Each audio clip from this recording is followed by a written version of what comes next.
This episode of The Dig is brought to you by our listeners who support us at patreon.com and by Oxford University Press, which has loads of great titles, perfect for Dig listeners like you.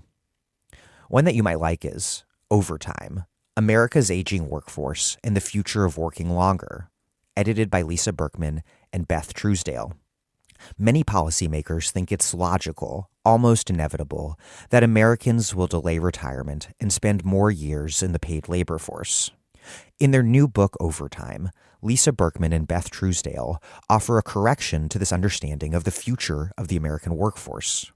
Presenting new research from leading scholars across the social sciences, Overtime argues that precarious working conditions, family caregiving responsibilities, poor health, and age discrimination will make it difficult or impossible for many to work longer, especially those who are in lower-wage jobs. Overtime, edited by Lisa Berkman and Beth Truesdale. Out now from Oxford University Press.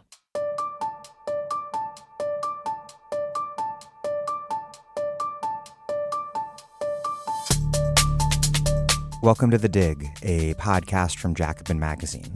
My name is Daniel Denver, and I'm broadcasting from Providence, Rhode Island. This was supposed to be a 4-part series on the history of modern Iran. But, folks, we're actually going to give it to you in 5 parts because there's just too much ground to cover. In episode 3, we left off with the triumph of the Islamic Revolution, which ousted the Shah.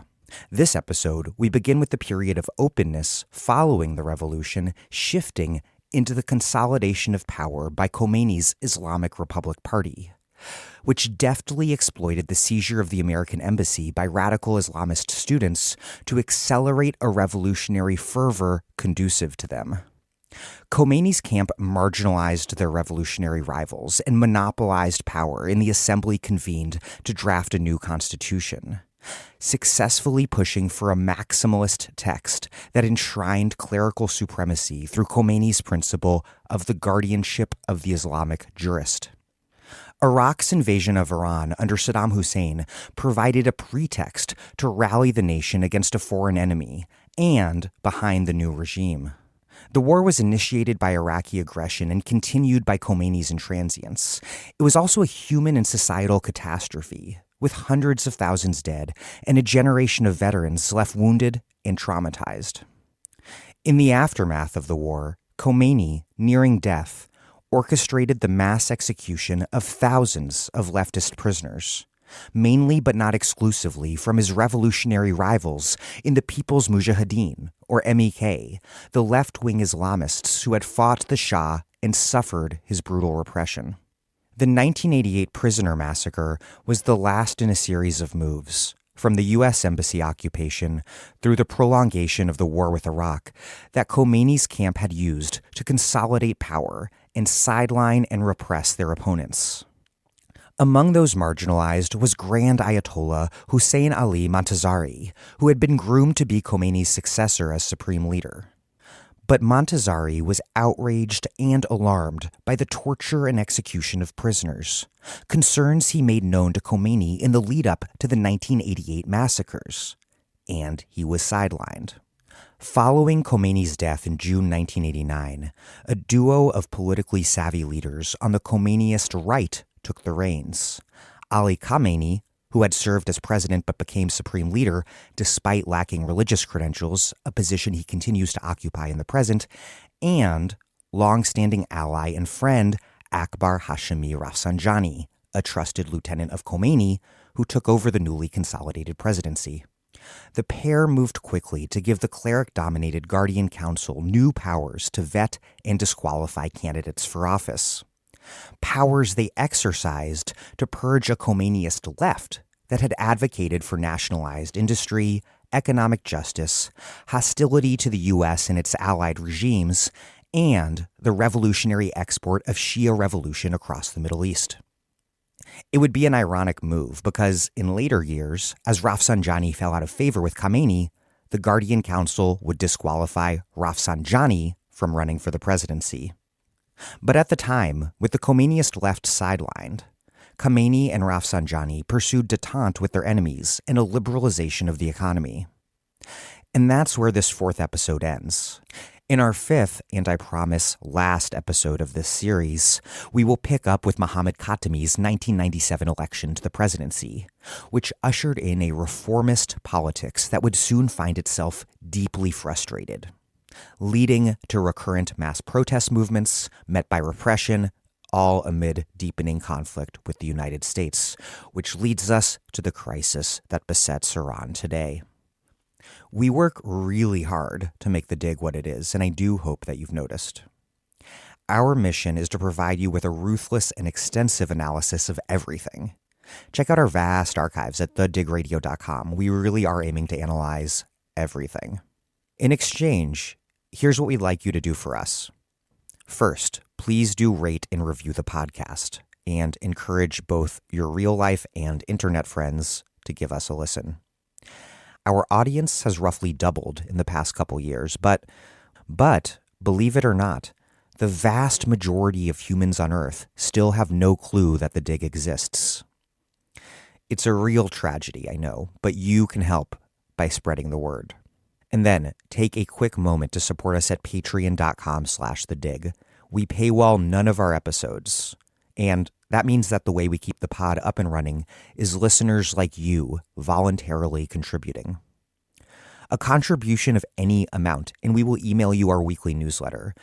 They're really excellent companions to each episode, and they're available for free at thedigradio.com, but getting it in your inbox is really nice. If you make a contribution of $10 or more a month, we will send you a book or books in the mail, a Dig tote bag, or a Dig mug. Please take a moment and contribute what you can at patreon.com/thedig. That's patreon.com/thedig. Okay, here's part 4 of my interview with Eskandar Sadeghi-Boroujerdi and Golnar Nikpour. Watch our podcast feed for our last 5th episode on the history of modern Iran. It'll be released in the next few days. Eskandar Sadeghi-Boroujerdi is a professor of contemporary politics and modern history of the Middle East at Goldsmiths College, University of London. He is the author of Revolution and Its Discontents, Political Thought and Reform in Iran, associate editor of the journal Politics, and co-edits Radical History of the Middle East. Golnar Nikpour is a professor of history at Dartmouth College with an interest in histories of law, incarceration, and rights in modern Iran. She is currently finishing her first book project, A History of Iranian Prisons and Carcerality in a Global Context, is on the editorial collective for the journal Radical History Review, and co-edits Radical Histories of the Middle East.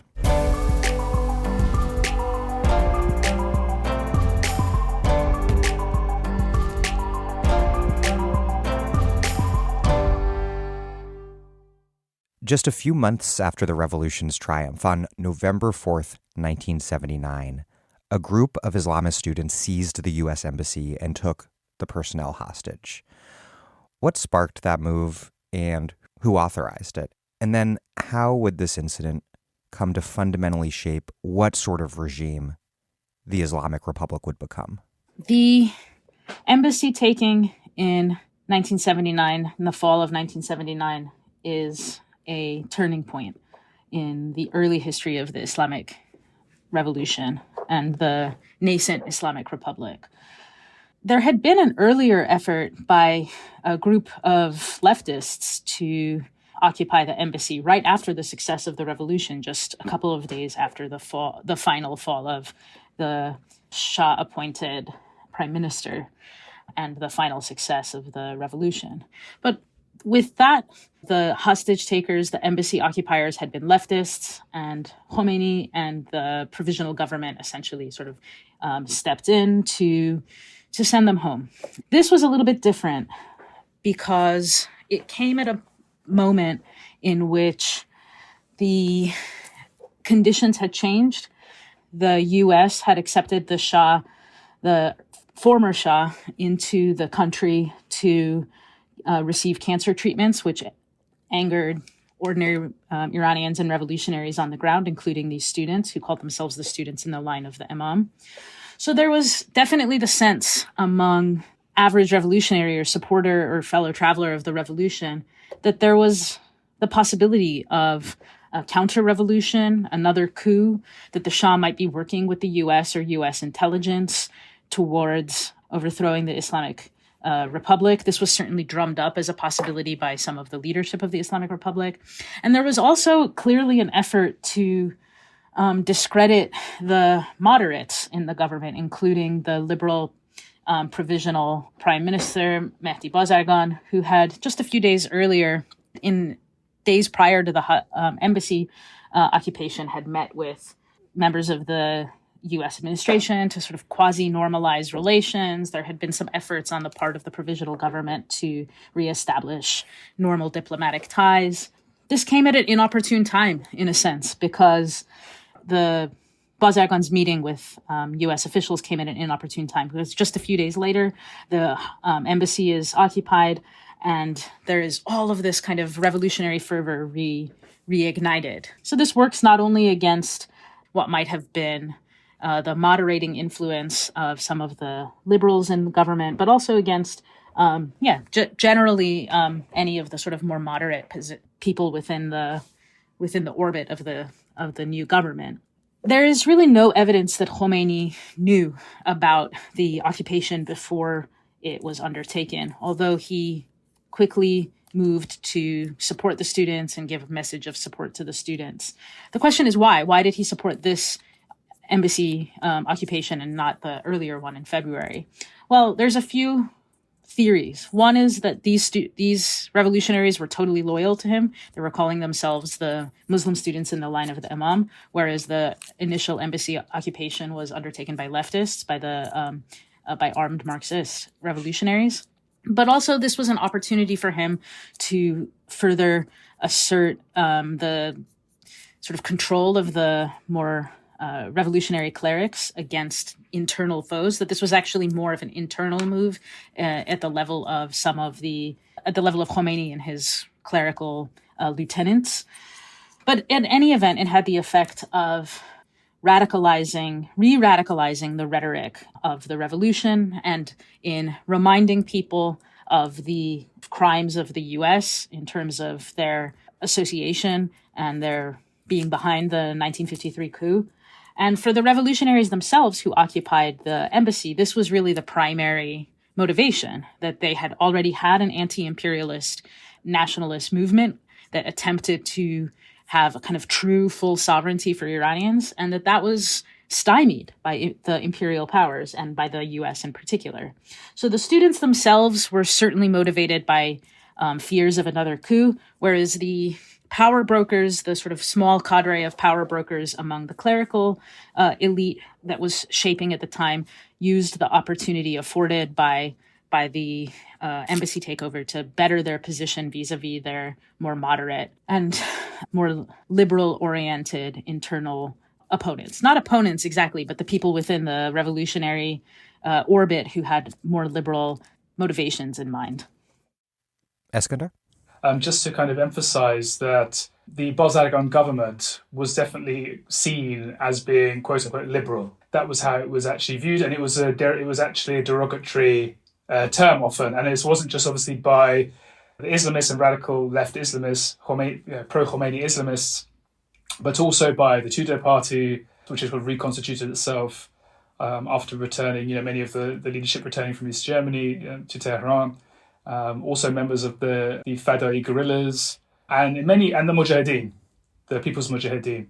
So, and we should say these forces were actually very much egging on outright confrontation with the United States. So just to kind of emphasize what Golnar was saying, when this did occur, and obviously we don't know with certainty that this was approved by Khomeini, but given the fact that Hojat al-Islam Musavi Khomeini, who was a very well-known, who was often called sort of the Red Cleric because of his kind of radical views, given that he was sort of the mentor of these radical Islamist students who took over the embassy, and he had very close relations with Khomeini's son, there is a sense in which there was some knowledge that this might happen. But either way, it actually is ultimately immaterial, because exactly as Golnar said, it was capitalized on both to outflank the left and also, I guess, really push out, or in a sense, make the sort of the continued tenure of the Bazargan government impossible.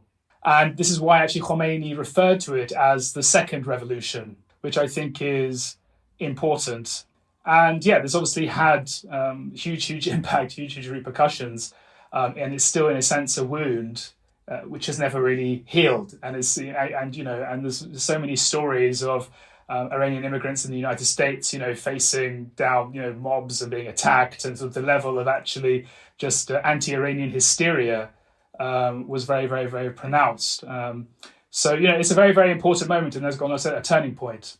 You both discussed how Khomeini exploited the hostage crisis to move against his political rivals in this moment where the Shah had been ousted, but the nature and structure of the Islamic Republic was still rather undefined. How did his camp move to finally and firmly and rather ruthlessly consolidate power? So we have the initial referendum on the Islamic Republic, which was rather vague, but happened quite swiftly in the aftermath of Khomeini's return, and there was a huge turnout and significant, and it was sort of a 98 or 99% approved of the abolition of the Ancien regime and the establishment of an Islamic Republic, though there were actually many grumblings from left-wingers and liberals, secular forces, intellectuals questioning this, and the fact that actually the Fado guerrillas didn't actually participate in this referendum, neither did the National Democratic Front, but other groups did. And then gradually, obviously, as time goes on, what we begin to see is this very broad coalition from sort of radical Marxists, Maoists, Marxist Islamists, or sort of the Mujahideen, the Fado guerrillas, and various sort of Islamists, and sort of religious nationalists. We see that sort of coalition increasingly fraying. And obviously, with the hostage crisis, this is sort of ongoing process, and this process very much kind of continues. And it's also in this same period, and it's actually in December 1979 that we see sort of the referendum on the new constitution. But we need to kind of reverse back a little bit, just because the process actually whereby the constitution actually got approved is a rather kind of convoluted and complex one. So initially there were sort of calls for a constituent assembly to basically review the constitutional draft, which legally trained and various intellectuals who were sort of in Khomeini's orbit and sort of the religious nationalist orbit had written up, and it was very much based on sort of the French Fifth Republic. It envisioned sort of a strong centralized sort of presidency and so on. But that draft then is basically, the idea was to put that draft to a constituent assembly. Initially, actually, Khomeini had not even wanted to put it down to put it through the sort of process of a constituent assembly. Initially, he actually wanted to put it straight to a referendum. And there is a lot of debate about whether actually Khomeini, and this actually goes back to this question of whether Khomeini had always envisioned the enshrining of the rule of the Islamic jurist in the constitution, because this initial draft did not contain that. It contained sort of provisions around the Guardian Council to ensure that legislation was compatible with the Sharia, but it didn't have this institution of the rule of the Islamic jurist. Nonetheless, Bazargan and others actually said, no, we need to actually have a democratic mandate for this, and we need to create a constituent assembly to actually review the constitution and to, in essence, redraft it with a democratic mandate. And to cut a long story short, and it is a long story, that constituent assembly ends up being much smaller than had originally been envisioned, and it ends up being dominated by pro-Khomeini Islamist and clerical forces, who then basically set about completely redrafting this constitution and then enshrining the rule of the Islamic jurist in that constitution.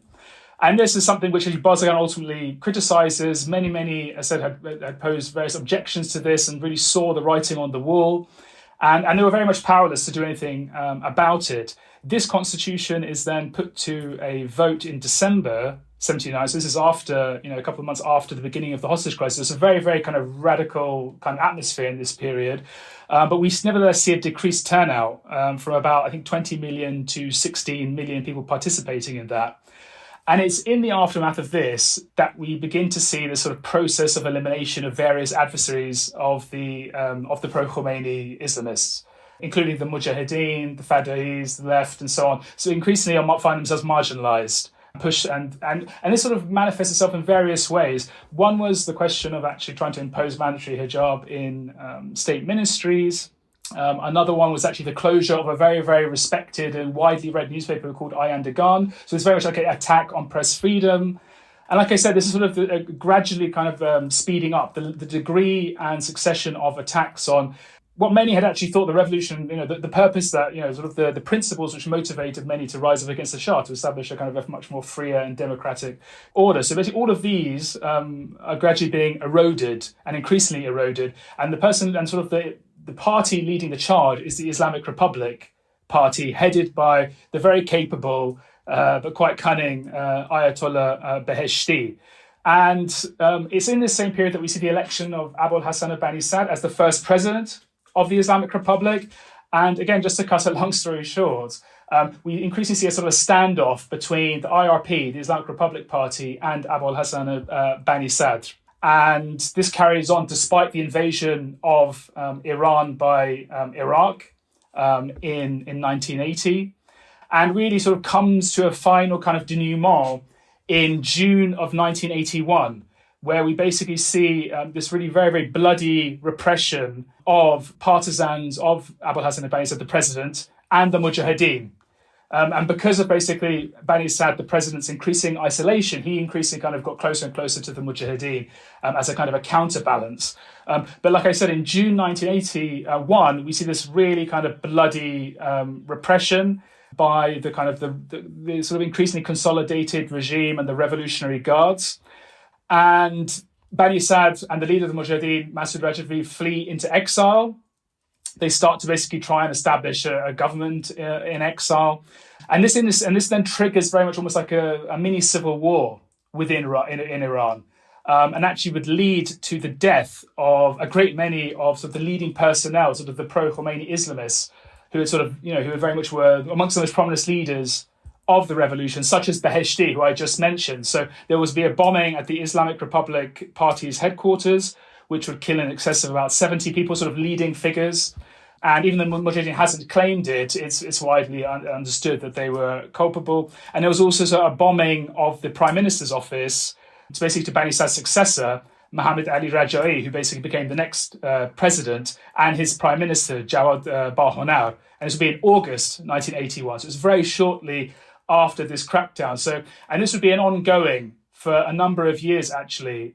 So basically, the regime would, on the one hand, would be merciless in its repression of members of the Mujahideen and other sort of adversaries as it saw them. And likewise, there would be a number of attacks on regime officialdom.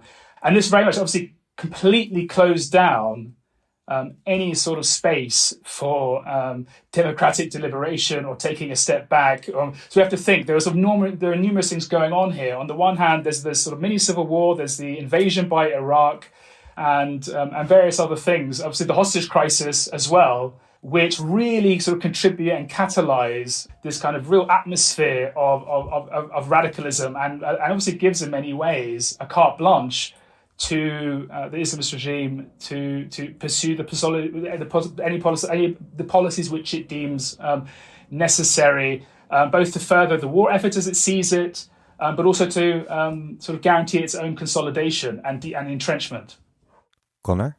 Eskandar talks about, I think, most of the important moments in the political consolidation of power between the different forces vying for a role in the new government. So I want to kind of take a different tack and talk about some of the institutions that are founded in this time that allow the new government, especially the Khomeinist wing of the Islamic Republic Party, the opportunity and the possibility of consolidating power against their foes. First, I should note that the Islamic Republican Party, that's the party that is basically the mainstream of the Khomeinist movement, right? So it's Khomeini and his closest allies. They're mostly clerics, but not only. So it includes a number of the most important figures of this time, many of whom Eskandar mentioned. That's set up in February 1979. It stays in a political force until 1987, when it kind of frays even further. Khomeini is worried, and the members of the IRP are worried about the fact that they don't really yet have any kind of military wing, right? They're clerics. They're not the armed insurrectionists that we had mentioned. they are still concerned. They've the Shah's army the Shah has lost, but they're still percolating in the air that possibility of a comeback or a counter-revolution or a coup. So they're worried about that on the one hand. And they also know that the armed insurrectionists of the left, both the Mujahideen, so the Islamist leftists, and the Marxist Fedayeen, they're militias at this point. They are part of the reason that the revolution is won. They actually have some of the last shootouts with the military, right? And so because of this, there is a sort of concern about creating some kind of parallel military force that, unlike the armed forces, the Shah's armed forces will have been created entirely in its as a support for the new Islamic Revolution and Islamic Republic, right? So there's not going to be any concern about lingering loyalties to the Shah. So at this point, in May of 1979, by Khomeini's order, the Islamic Revolutionary Guard Corps is founded, the Sepah-Pasdaran, who remain, albeit in, there's a long, the 43 years of the Islamic Republic means that there's 43 complicated years of the history of Sepah-Pasdaran. But suffices for this context to note that this new, essentially hyper-loyal paramilitary force is founded.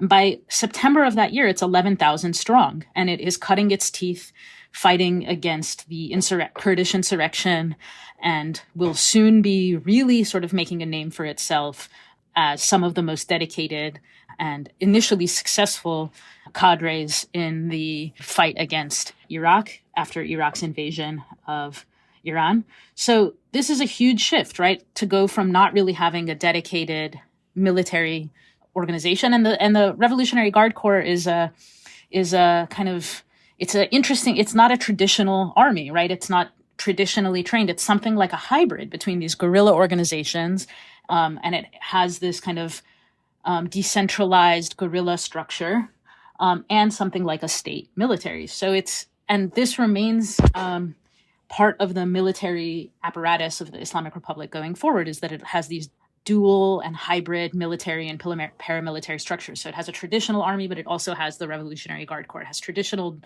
police forces, but it also has kind of shadow versions of all of these different institutions.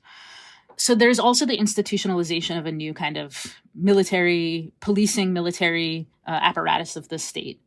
At the same time, there's a lot happening in the first year of the revolution, right? People call it the springtime of the revolution, and it's really a period of openness, relative openness. There's all these new newspapers, all these magazines, and at least in the first few months after the fall of the Shah, it feels like this incredible moment of openness.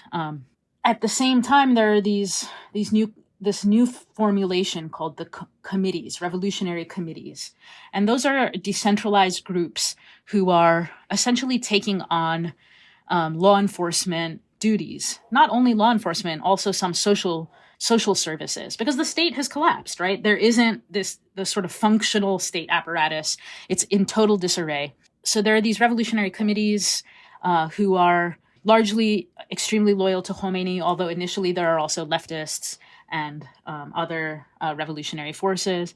And they're a part of how initially dissidents and so forth are rounded up. The executions against dissidents, against former members of the government, I should say, begin almost immediately. The first extrajudicial killings that happened in the revolution happened 2 days after the success of the revolution, when a couple of members of the highest ranking members of the Shah's secret police, Savak, are killed.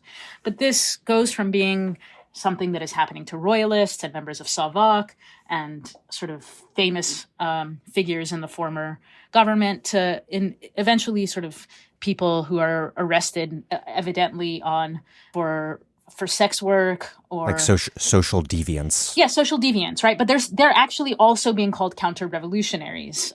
There's this one incredible, there's these quotes from some of the people who are undertaking these extrajudicial killings, famed hanging judge of the revolution and so forth, who are talking about people who price gouge. Bazaar merchants who price gouge are counter-revolutionaries. People who sell drugs are counter-revolutionaries. So these are all people who are going to be eliminated very swiftly, and a new utopian Islamic society is going to be produced. So all of that is happening simultaneously to this moment of feeling of seeming openness and and sort of radical democratization. And it is that kind of cacophonous context in which the IRP and the Revolutionary Guard Corps and the people most loyal to Khomeini and to the clerical rule are slowly but surely sort of positioning themselves against and attempting to use the political context that Eskandar outlined so well in their own favor. Zooming out from Iranian domestic politics, the hostage crisis and the revolution were also, of course, a bombshell in the geopolitical context for the entire Middle East and also for the entire informal U.S. empire, because the Shah had been this key pillar of U.S. power in the region. What were these broader repercussions for the U.S.-dominated system? And then what were its consequences, particularly for the relationship between the U.S. and Iran, of what Khomeini called the first and second revolution? Because the U.S., of course, would embark on this permanent campaign to isolate, demonize, and destabilize. And Iran would craft a foreign policy that would work across the region to counter the U.S. and its proxies, particularly the Gulf states and Israel. So when, obviously, Khomeini really returns to Iran and emerges as this undisputed leader of the revolution, he obviously had his vision clearly exceeds the territorial borders of Iran. And he's very, very quick, actually, to pronounce his criticism of the Ba'athist regime in Iraq and sort of the oppression of Arab Shias in that country. He's very vocal in his criticism of the Saudi monarchy, and actually the sort of term of quote unquote like American Islam emerges. And really, obviously, he is very much aspiring for leadership of the sort of broader Islamic world. And this, obviously, like all revolutions, I mean, one could look at the French Revolution, the Russian Revolution, by their very nature, they start actually calling into question the norms and principles and tacit understandings which underwrite the international order. So there's very much a clear challenge there. There's very much an idea that this revolution is universal, actually, and it's something which ought to be exported, and that there are sort of willing audiences, eager audiences for the reception of its message. Including among non-Shias and non-Muslims. No, yes, I mean, especially you could say Muslims, but you could say, but more broadly, obviously appealing to maybe the third world, and they are very much tapping into certain strains of third worldism. Maybe Khomeini less so, but that's very much in the ether, that's very much in the atmosphere for sure. But definitely appealing to Islamists, because obviously one has to think that the Iranian Revolution was extraordinary in the sense that it was the only time where Islamists came to power through a popular revolution of that scale. It kind of very much left the huge swaths of the Muslim world in absolute wonderment. They didn't how is this possible? And Khomeini managed to do it. Whereas many other Islamist movements absolutely were either found themselves repressed, or they became more and more extreme and had to sort of engage in sort of terroristic activities and so on and so forth. So this was something which did have a huge captivated the imagination of many, but it was also then profoundly unsettling. And also one of the sort of the policies, or one of the sort of the broad approach rather, which Khomeini articulated, was sort of neither east nor west. So there is a sense where it's a certain continuity of non-alignment, but it's definitely not. It's actually Islamic is the actual. So neither east nor west. We're talking about the Islamic alternative, and that quickly obviously mobilizes opposition in many ways. So obviously Saddam Hussein sees Iran in disarray. The Shah's army, which had been one of the largest in the world, is seen in disarray. There is the purging. Many sort of senior officers are leaving. He also sees it as an opportunity to renegotiate the Algiers Accord of 1975, which the Shah had really kind of, in many ways, outmaneuvered him and imposed favorable terms to Iran. So he thought it as an opportunity to, if he could invade Iran, either seize the sort of Arab populace, sort of these regions and oil-rich regions of Khuzestan, or perhaps use that occupation as a basis for which to renegotiate that Algiers Accord from a position of strength. So that is obviously ongoing. That's sort of part of that's an ongoing thing that goes on for 8 years, and it's this absolutely devastating conflict. But in other arenas, obviously Iran is trying to have an influence. So obviously there's the 1982 Israeli invasion of Lebanon, where we see then the Revolutionary Guard being dispatched to help, and this is where Hezbollah ultimately emerges. So we have this situation where previously Iran had been part of, an integral part of the Nixon doctrine, this twin pillar policy. The Shah had been the gendarme, of the Middle East, and while the US was preoccupied with the war in Vietnam, the Shah, in a sense, took it upon himself to enforce, the security and guarantee the security interests of the United States, to a situation where Khomeini is obviously challenging the legitimacy of the international order as dominated by the United States, as defined by, as challenging the legitimacy of key US allies, and it's sort of promoting an alternative revolutionary Islamist model in Iraq, so connection with the Dawa Party, which would then go on to play a very significant role in post-2003 Iraq, Hezbollah, which obviously is a major power broker today, and so on. So we basically see a fundamental challenge to this American dominated order, and it's one with which still very much defines Iran today. Golnar? I want to think about 1979 as a hinge moment. As Eskandar mentioned, there is still at this 1979 and 1980 moment within the Iranian revolutionary context, very much a circulating set of ideas drawn from the revolutionary ethos of the generation leading up to 1979. So third worldism, revolutionary Marxisms, revolutionary non-alignment, and so forth. And that absolutely gets taken up by different parts of the revolutionary coalition. For one small example of this, even the students who take the US embassy and occupy it, after they initially occupy it, they wind up releasing 13 of the people whom they had been holding, including African-American embassy staff. And this was in the sort of ethos of we're linked struggles against sort of imperialism, racism, and so forth. So you very much see that in there's a million little examples like that. At the same time, this is also the marker of something new. There are, of course, Islamist movements in the decades prior to this, but this is a real breakthrough of a mass political movement that takes Islam as the glue that is holding this enormous millions and millions of people who are going out onto the streets together. So it's a mass Islamist movement. And that very year, there are other meaningful Islamist efforts. There's the famed Grand Mosque seizure in Saudi Arabia, when a militant group attempts to, they take over the Masjid al-Haram, which is a holy site in Islam, maybe the holiest site in Mecca, and they're calling for the overthrow of the House of Saud.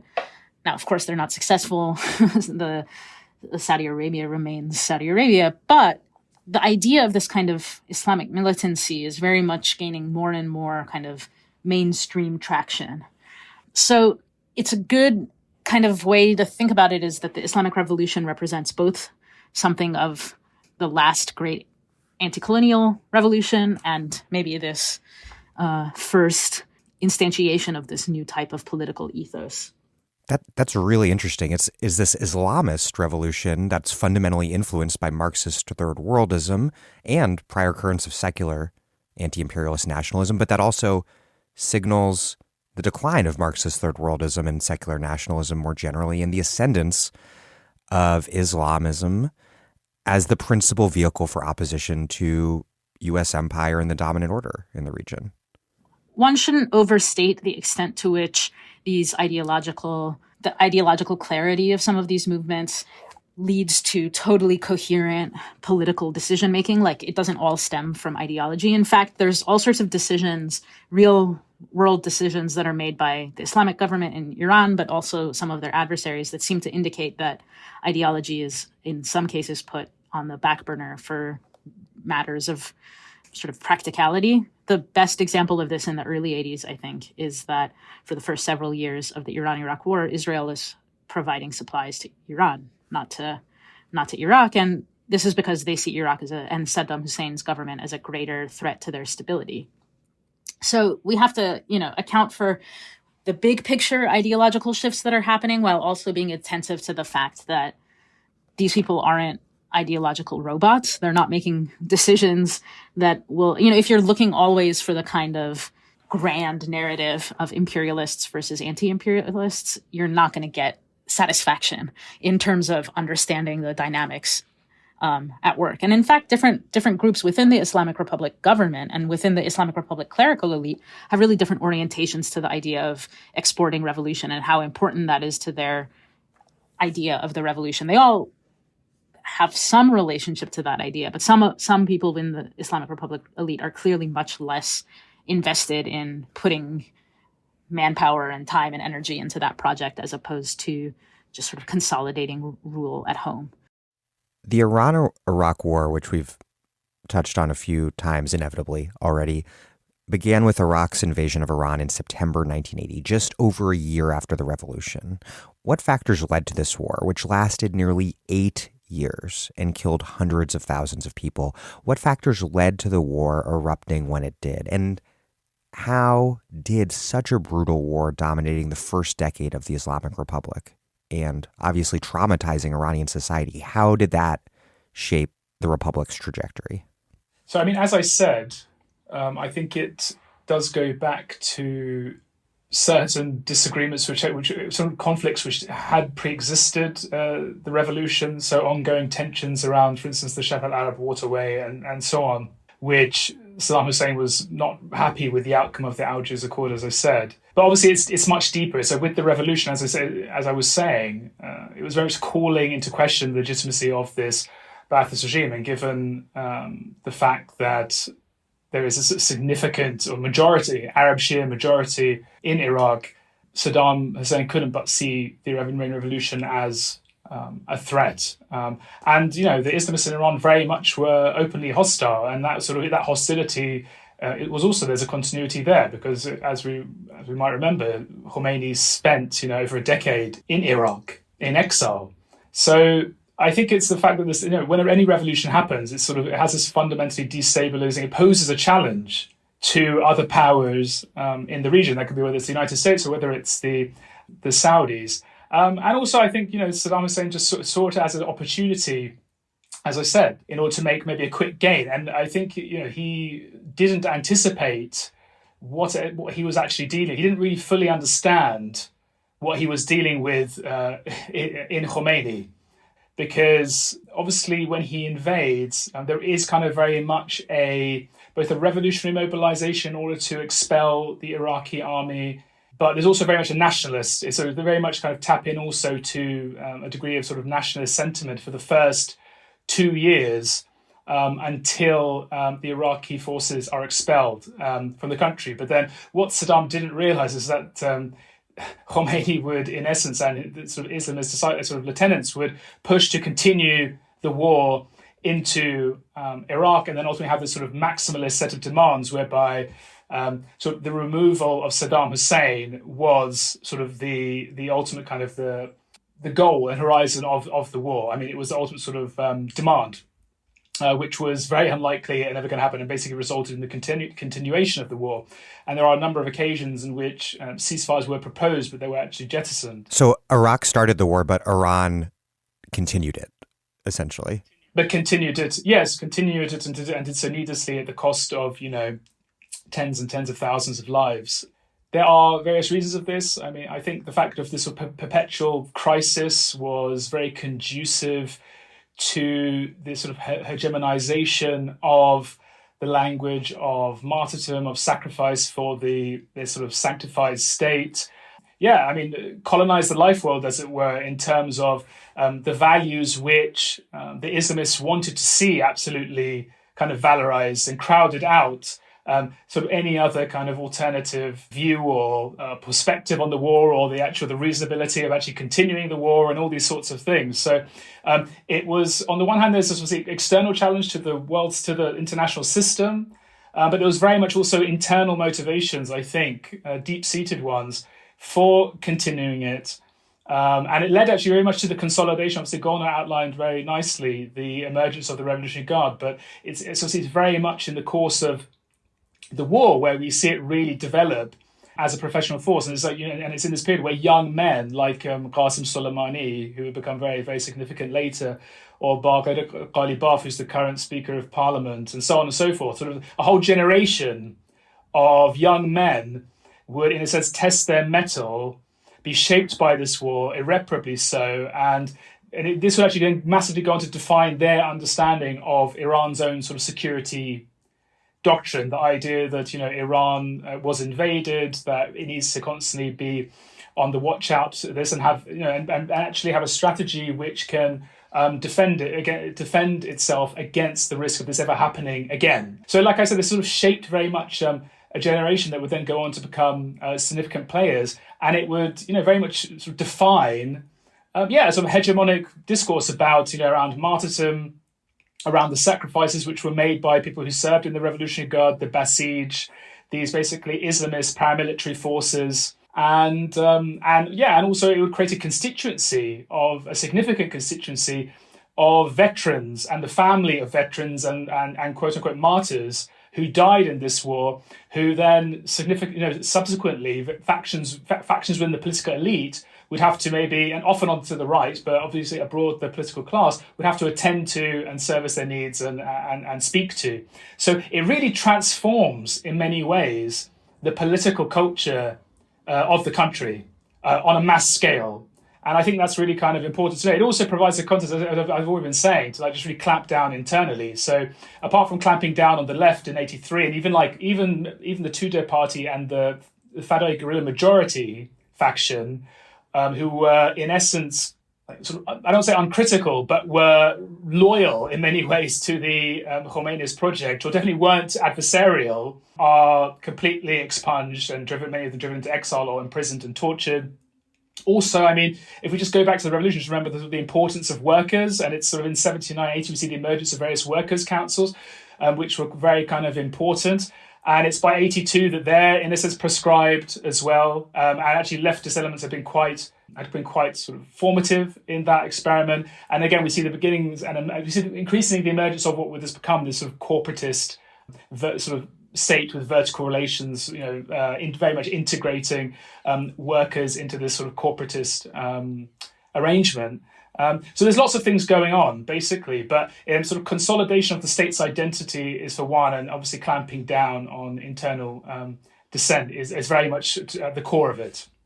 And just to highlight some of the complexities of the geopolitics here, the U.S. is backing Saddam Hussein at this point, when really not that long before that, the U.S. had been supporting the Shah against Iraq. And then not that long after, the U.S. would go to war in Iraq after Iraq invaded Kuwait.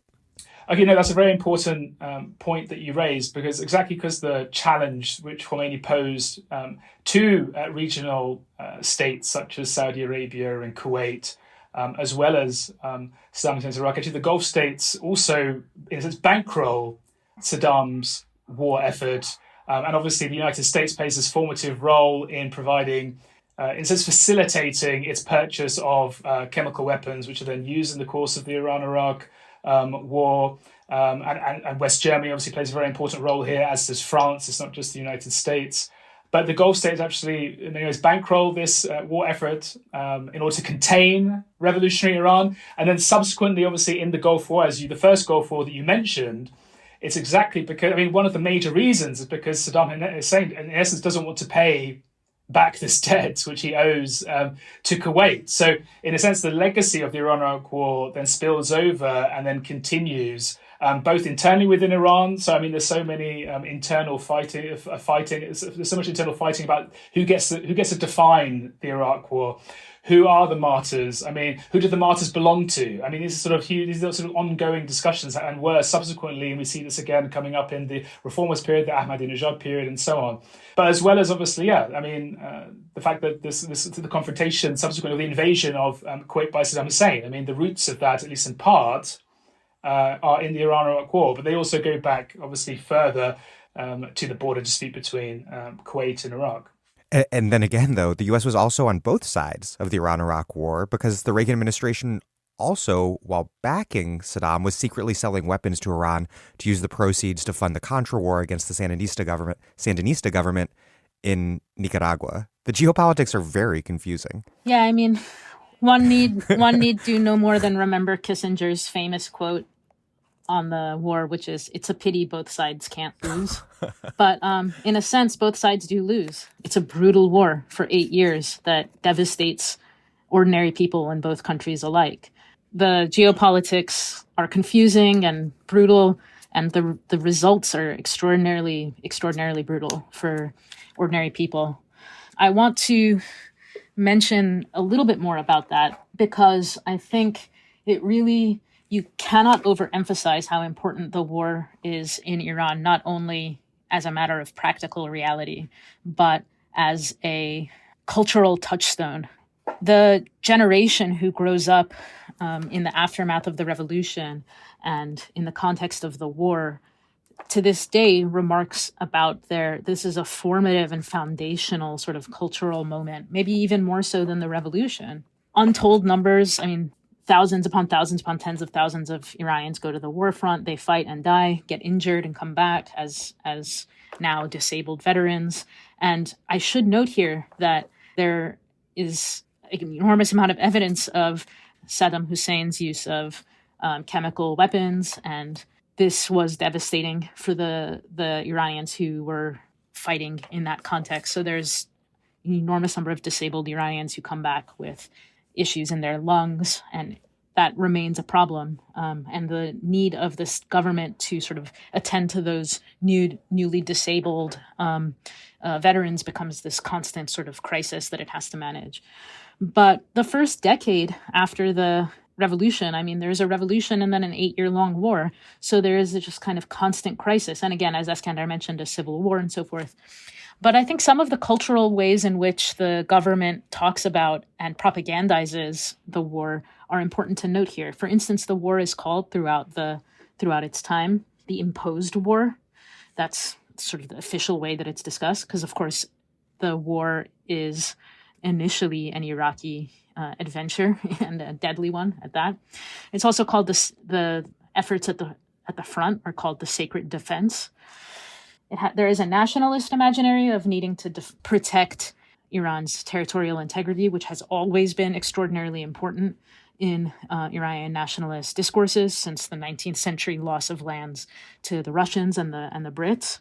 But it's also, of course, got a religious tenor to it as well. The idea of the sacred defense, the important battles in the war are given names like the important war efforts are given names that are religiously oriented. And so there is this sort of important imaginary, a kind of Iranian Shia nationalist, but also sort of Islamic internationalist ethos that is circulating. But ordinary Iranians are living in a war culture. They're told that they have to give up, sort of creature comforts. Everyone has to sort of pitch into the war effort. And there is really clear evidence that even at a sort of ordinary people who are maybe not thrilled with the Islamic Republic or even just sort of, lukewarm on it, this is a moment where everyone experiences the invasion of Iraq as a real territorial threat and a threat to Iranian lives. So there is absolutely a kind of nationalist ethos. I mean, the Islamic Republic has to release some of the fighter pilots, the Shah's fighter pilots, from prison because they don't have people who can fly these high-level sort of American, like F-14s and stuff. And there's some worry about doing this. Like, are they going to be loyal? They've been in prison.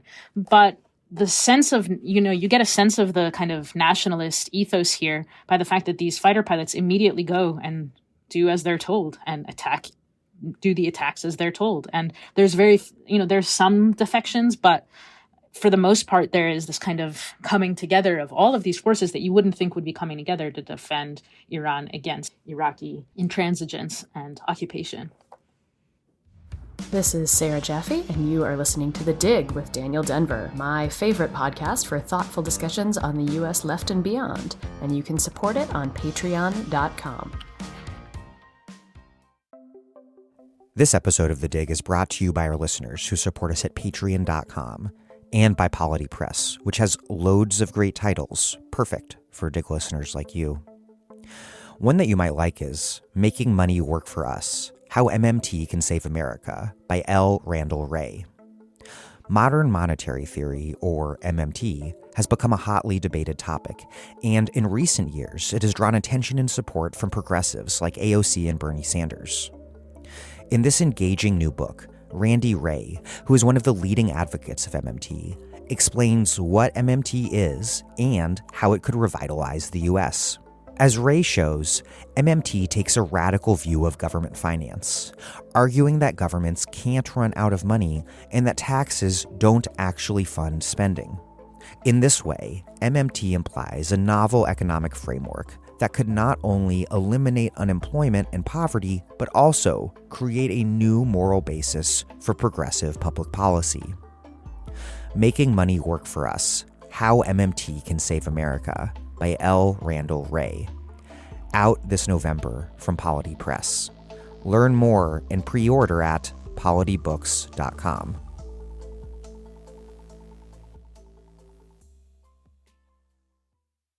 Ayatollah Khomeini died in June of 1989, and he was replaced as supreme leader by Ali Khamenei, a leading political figure who, surprisingly to me, preparing for this interview, lacked much clerical stature.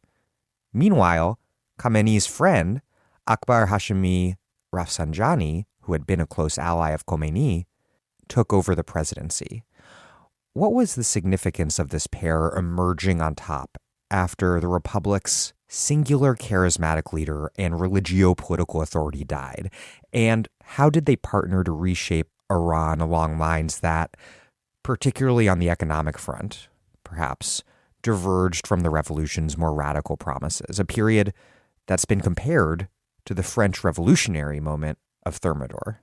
I think we need to rewind slightly just to in the latter years of the war, whereby it becomes clear to the Islamist elite and becomes clear eventually to Khomeini as well that the sort of much awaited, the promised sort of victory isn't forthcoming. And as a result, Khomeini needs to takes it upon himself to accept the UN Security Council Resolution 598 and accept the ceasefire with Iraq. And he calls this sort of famously, consuming the poison chalice. So it's very much, it isn't this sort of glorious victory which had been heralded, and it's actually very much a bitter pill which he is compelled to swallow, and very much in the interests of consolidating the regime as he nears death. But there are a number of other things which actually, a number of other steps which he takes pursuant to that aim. One which is particularly infamous is the 1988 mass executions, whereby as many as 5,000 political prisoners are summarily executed in inquisitorial trials. And is that sort of terror because of wartime panic? Basically, once the ceasefire has been accepted, the Mujahideen, the People's Mujahideen, which at this point is allied with Saddam Hussein and actually is based in Iraq, launches basically an attack, an assault, a cross-border assault, very much in this belief that they are going to be welcomed with open arms and take Tehran. Little do they know that there was very much an ambush waiting for them, and they are just absolutely sort of decimated. What happens then is that the Islamic Republic uses this as a pretext to massacre these 5,000, as many as 5,000 prisoners, many of whom were members of the People's Mujahideen. And this is outrageous nevertheless, because many of those who were imprisoned were basically come close to serving the end of their terms, were due to be released, and had nothing to do with this actual assault. And also, I should say that many sort of leftists, many sort of secular Marxists, Leninists, Marxists, independent Marxists, Maoists, and so on, were also executed. So some have sort of speculated that this was a way, in a sense, of consolidating the regime following his death. And the reason why that might have some plausibility is because one of the notable figures who objected to what was happening in Iran's prisons was the figure of Ayatollah Hossein Ali Montazeri, who was the designated successor of Khomeini and was meant to become the next supreme leader. In a number of letters, he actually objects to what is happening. He says this is not legitimate in sort of Islamic juridical terms, jurisprudential terms. This isn't legitimate. Khomeini was sort of testing to see who had the stomach for this kind of... I mean, that's one hypothesis. That is basically a hypothesis that this was something which was to consolidate the regime, testing who had the mettle, ensuring that the transition would be relatively swift. Or it might just simply be that, given the deep animosity and enmity which existed with the Mujahideen, that there was very much a thirst for revenge and actually to take this step against this organization and use this opportunity as one final kind of chance to completely decapitate it as an organization and as a threat to the regime, because it was the biggest threat really to the Islamic Republic. So that's one thing. And obviously before he dies, he also pronounces on Salman Rushdie's satanic verses and issues this fatwa saying that the spilling of Rushdie's blood is halal, is legitimate. And of course, he did not read the satanic verses. This is what he was simply informed, probably in a very stilted fashion, of what the satanic verses actually contained. And again, this was seen as, again, sort of consolidating the regime, ensuring that the much anticipated, at least certain elements that anticipated some degree of normalization, and the opening up of Iran, and maybe the return of the Islamic liberals and so on. It's been speculated that this was a way of forestalling that possibility and ensuring that relations with the West were very much going to be fraught for a number of years to come. It was also seen as very much, again, Khomeini's sort of last attempt to very much situate Iran as the leader of the sort of the Muslim world, and sort of the preeminent force amongst Islamist parties and organizations and such. So this is one of the moves that Khomeini. This is the various moves which Khomeini takes or makes in order to sort of consolidate the regime in his aftermath. And obviously, the other part of this is in a sense, designation or the election through the Assembly of Experts of Ayatollah Khamenei. Hojat al-Islam Khamenei, because he wasn't an Ayatollah. I mean, there's lots of debates whether he was even actually a mujtahid, basically someone who has the license to practice ijtihad. I mean, he was generally seen as more of a political activist, cleric, apparatchik, very capable speaker, orator, but not someone by any standard who was seen as learned, particularly in Islamic jurisprudence. He certainly wasn't an Ayatollah with a significant following, and usually it's seen or argued that it was Rafsanjani who was the key sort of engineer, or the person who was essential to engineering this process. And obviously before Khamenei dies, actually, he basically lays the groundwork for certain amendments in the constitution. So it's also in the late 80s that we see the abolition of the Prime Minister's office. We see it streamlined into a single presidency, which then obviously Rafsanjani would ultimately come to occupy as the president in the aftermath of the war. And obviously Ayatollah Khomeini, so Hojat al-Islam Khamenei is then in place as the supreme leader. And it was generally thought that Rafsanjani was the more capable, had the upper hand, and really Khamenei would act as something of a figurehead in this arrangement. But they had the two of them, Khamenei and Rafsanjani, had a long-established relationship, and prior to the revolution had actually shared a home and lived together, and had a sort of long-standing friendship and partnership, and they were actually both regarded in the context of the Islamic Republic Party as being on sort of the right of the party, not on the left of the party. So they were very much politically aligned in this period. Both of them actually were quite hostile to the left, and for pragmatic reasons were very much of the mind that the regime had to, in a sense, normalize its relations, or to some extent reach a kind of a détente or some degree of normalization with the Gulf states, who had obviously supported Saddam Hussein throughout the war effort. They saw that as absolutely essential, as well as actually just rebuild this absolutely kind of war-torn economy. So, and this is why Rafsanjani very much sort of dubbed himself, or he was often called or defined as sort of the commander of the reconstruction. So sort of normalizing with regional powers and reconstruction at home were very much at the top of the agenda for Rafsanjani, and initially also Khamenei as well. Golnar? I want to talk just for a minute more about the 1988 prison massacres, because I think they're important enough to dwell on. As Eskandar outlined, upwards of 4,000 or 5,000 people were likely killed, although we don't have a sort of reliable way to know exactly how many were killed. The evidence that we do have about the prison massacre is drawn largely from those former prisoners who were eventually released, because some were not killed and were eventually released. I mean, large numbers were slaughtered, and what we know about the conditions at the time are drawn from these testimonies, these first-person testimonies of the people who survived the massacre. But we also know a little bit about it from the information that Ayatollah Montazeri published, or that his family leaked after his death about the events. So there's a lot of research that still needs to be done on exactly what happened, and hopefully someday that research can be done.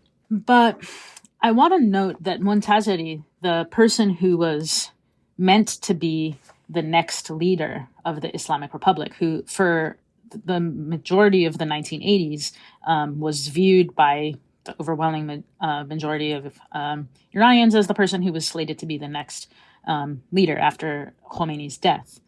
But Montazeri is falling out with Khomeini and with the sort of loyal cadres of the IRP starts a little bit earlier than even 1988, because as early as 83, 84, he's talking about the violence that is happening in Iran's prisons and the clear evidence of torture. And it's his efforts to publicize torture in prisons and to speak out against them, against this work, albeit always framed in total support of Khomeini and a belief in the system and an understanding of himself as part of the revolutionary elite. And framing those as abuses that are deviating from the system. Yeah, deviating, exactly, absolutely. Framing them as, he's writing to Khomeini and saying, I'm sure you don't know about this, and I know that you will stop it as soon as I, sort of tell you. And so there is actually he experiences some victories in 1984. There's actually some reforms that happen. 1984? 1984, yeah. The famed warden of Evin, the butcher of Evin, is taken out of his role in that job. And there are some other prisoners released and so forth. And this causes rifts in the ruling elite, some of whom blame Montazeri for the fact of continued Mujahideen activity, who say basically this, releasing these prisoners has led to continued strife and continued violence, and Mujahideen are terrorists, and so on and so forth. And that really, so the 1988 prison massacres, at that point, he has already established himself as a thorn in the side of Khomeini and the other members of the IRP who want to keep all of this stuff under wraps. He's publicized some of it and talked to former prisoners' families and so forth, advocated on behalf of individual prisoners. So by the time 1988 rolls around, he's persona non grata, and he's clearly going to not be in the role of the next leader. And it is through his memoir that we have the leaks of the ruling that Khomeini makes, essentially demanding the execution of these prisoners. And I want to note that there's actually some evidence that the plan for the executions predates the end of the war. So typically the narrative given is that the war that ends in summer of 1988 and right immediately after these executions begin, possibly as retaliation for this Mujahideen incursion into Iranian territory. But there's evidence that political prisoners were being moved around, sort of rerouted into different prisons, were being organized differently, were starting to be interrogated, albeit mildly compared to what happens next. So there's something happening in the late 1987 that prisoners who eventually are released note that they had noted in the months before the executions that something was changing, that something was different, that something was weird, but they didn't really have any sense of what was going to happen next.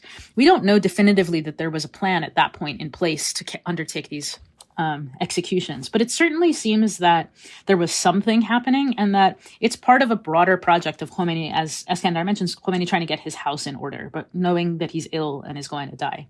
And we see at all of these critical junctures, Khomeini essentially sides with or takes the kind of radicalizing choice. You know, he has the opportunity, for instance, to tell the revolutionary hostage takers at the U.S. embassy to go home or to relent. He doesn't. He uses the opportunity to sort of further establish revolutionary ethos. This similar thing happens in 1988. Whether or not we don't exactly know the why of the massacre, which is, as Eskandar said, quite brutal, quite devastating, and enormously sad, right? We don't know the exact why, the reasoning, but clearly the effect of all of these different acts, the Rushdie affair, the executions of these prisoners, all of them have the effect of sort of solidifying the most revolutionary sort of ethos imaginable or possible into the very structure of the Islamic Republic. Ebrahim Raisi, the current president of the Islamic Republic, also played a leading role in the 1988 prison massacres. And this is a fact that has dogged Raisi in his political career afterwards, because opponents of the government are sort of constantly noting his involvement, although he has never, ever spoken on it. He is the current president of the country, and some people think he might be the next supreme leader. But he is also called a criminal and a murderer, and there's like international courts have named him as an accomplice in this massacre. So it creates the situation where there are a number of really important figures who, associated with the highest tiers of government in the Islamic Republic, who have their hands bloody with this massacre, and they continue to be important personages in the government for the decades to follow, and continue to be important personages today. So the 1988 massacres absolutely play a role in the consolidation of the figures who wind up being among the most important in the aftermath of Khomeini's death. And so, returning to that point, how did Khamenei and Rafsanjani partner to reshape Iran along the lines that perhaps Khomeini had desired, but that were also somewhat new in the sense that they would, be described as this Thermidor-like period? So as we were saying, Rafsanjani basically takes over this sort of rather powerful presidential role. Khamenei takes up the role of the supreme leader. From the very beginning, though, he has something of a legitimacy deficit, exactly because of his negligible clerical credentials. And as I said, many dispute the fact that he has sort of the most rudimentary qualifications that a cleric requires. And this is something we should dispute it. But then following, obviously, his assumption to the role of supreme leader, the ample pressure would be applied to certain religious leaders, senior religious clergymen, to sort of acknowledge that he did, in fact, have such learning. But I think the main consideration was very much, both by Khomeini and people immediately around him, was having at least this duo that were politically savvy, had a degree of political discernment, and this is actually a qualification which then appears in the constitution. Actually having sort of this degree of political discernment is necessary for someone occupying the role of supreme leader, and often he would be very much contrasted with Ayatollah Montazeri, who was from a very kind of humble background in a rather a very small kind of village in Esfahan, and he was seen as being very politically naive, being very learned, but very politically naive. And it was actually, his letters to Khomeini, in a sense, protesting or remonstrating about what was going on in the prisons, was seen as him being, airing out the dirty laundry of the system, and that was something which definitely was not wanted. So anyway, Rafsanjani, Khamenei very quickly moved to normalize relations, to try and rebuild relations with the Gulf states, as I said. Rafsanjani saw himself as commander, very humble title, commander of the reconstruction. And they were just very aware that they needed to be, in a sense, a serious change in how the Islamic Republic oriented to the world if the regime was basically going to survive. So Rafsanjani himself, he saw himself in the vein, or very much in the model of a reformer of sorts, a top-down, maybe authoritarian reformer, but very much a reformer. Before the revolution, he actually wrote like a book about Amir Kabir, who was a well-known Qajar-era reformer who was actually killed by, at the order of Nasruddin Shah.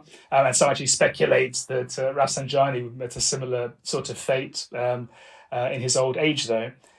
He very much saw himself as rationalizing the bureaucracy. He saw himself as ally, and he was very much part of this faction called the New Right.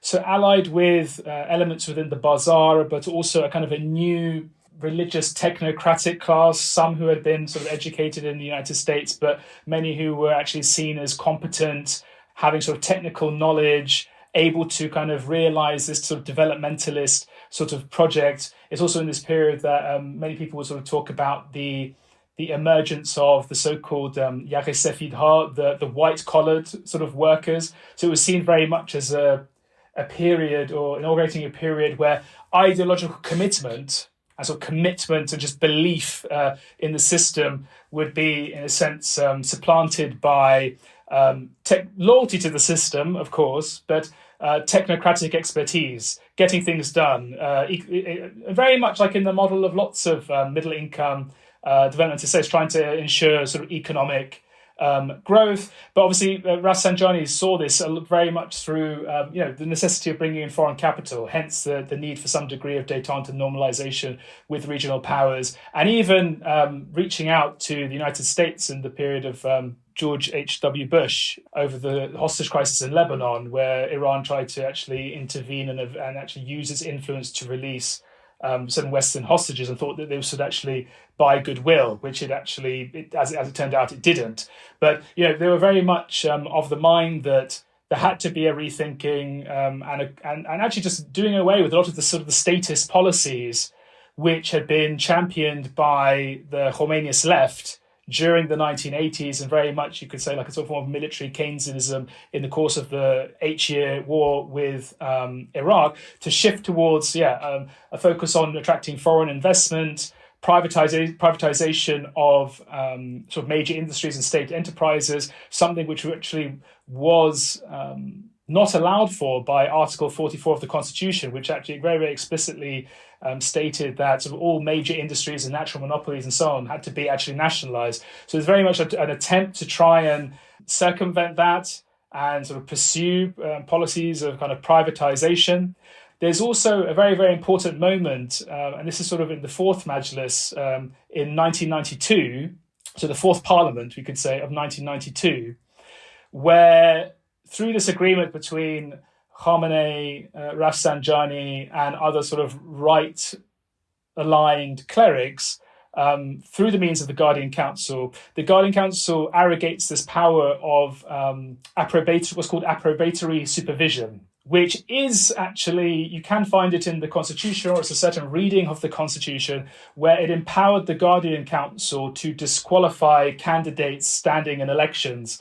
And this then allowed Rafsanjani, Khamenei, and also the traditional right, so many of these sort of mercantile interests sort of associated with what was called the Islamic Coalition Society, allowed them to disqualify, really much, very much purge in a way, from the elected institutions, the Khomeiniist left, sort of all of these sort of political figures who were not only seen as political or factional rivals or adversaries, but obviously under the broad umbrella previously of Khomeini's leadership, were also seen as very much as a hindrance to Khamenei and Rafsanjani's project of normalization, because still in like the late 80s, early 90s, you would get members of this faction both, calling for sort of saying that, Khomeini's fatwa against Salman Rushdie had to definitely be pursued. The export of the revolution was very much still very, something to be, was very much on the agenda. Statist policies and nationalization and a focus on economic justice, again, was very much central to the regime's identity. And these were all things which Rafsanjani really wanted to push to the margins. He thought they were a hindrance to his project and what he thought actually needed to happen. And obviously the arrogation of this power of approbatory supervision is ironically would then subsequently come to bite him pretty badly. It's pretty ironic. Exactly. So it's a very, very important period. And also, and one other thing just to mention before I finish is that it's also in this period that obviously we see this huge war mobilization in the form of the Revolutionary Guards in the war effort with Iraq. And there is this question, okay, what do we do now with these idle soldiers, really? So there is actually, increasingly, this is where actually Rafsanjani and Khamenei start inviting or start basically giving various domestic contracts and projects in construction and infrastructure and so on to the Revolutionary Guards and actually mobilizing them along those lines. And this obviously then sets up this problem, which then will emerge later, where the Revolutionary Guard increasingly emerges as this sort of not only a military powerhouse, but an economic powerhouse, and sort of Iran's own military industrial complex, the seeds of which begin in this period.